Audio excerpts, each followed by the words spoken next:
Hi, it's DIY Life Hack Mama here to give you your update on the liquid soap that has been sitting here for a week. We had some things to get done, and here we go. It's been sitting here, man. That's what it looks like. And so you can see it's soft.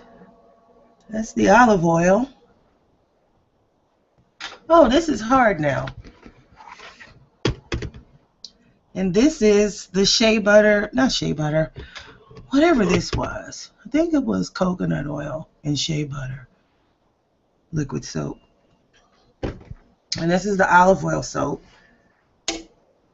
It's still gooey, made with a glycerin and coconut milk, both of them. Since I'm using it on my hair, both will be used, both have coconut milk in them. And it's going to be blended, you can't see that, with the black castor oil soap that has just been sitting for 2 weeks. Yes, it's very dark. And I got this container from the dollar store. It needs to be open. It's just rotting, curing further. And it needs to be kept out of light. So I put a grocery bag on top of it. I don't know, I got that from somewhere off the web. Things that need to be kept in the dark and it's not in a cabinet, you don't have space, just put a paper bag over it.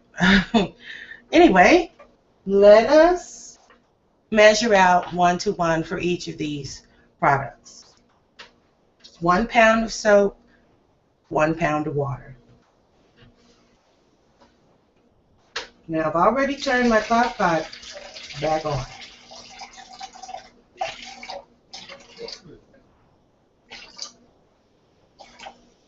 All right. 1 pound goes in. I'll put it in here.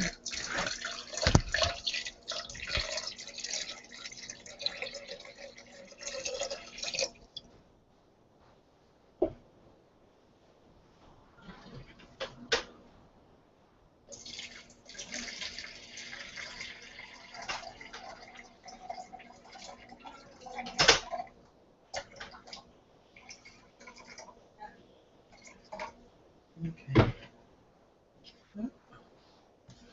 And 1 pound in here. Now, what I'm used to is what's happening with the coconut and shea butter, because I'm usually making liquid soap from hard oils. When you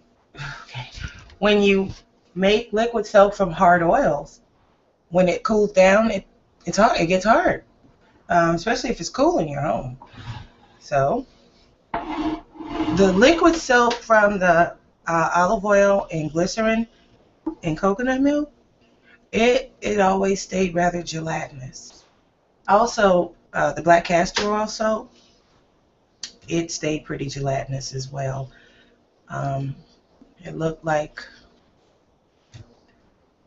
the gelatin that forms when you boil chicken and you make bone broth. It was more or less that consistency. But I tested the soap. It's very mild and it lathers very well. And here comes my daughter.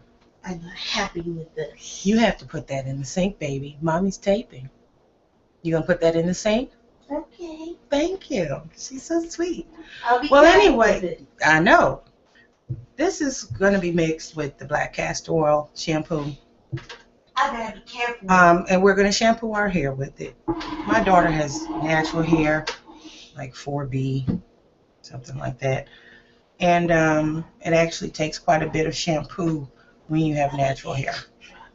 So that's the update. What these 2 crock pots will do, they will heat up and melt the soap, 1-to-1 ratio, 1 pound of soap, 1 pound of water, soap paste rather, and it will liquefy. And when it liquefies, I'm going to put it into a container.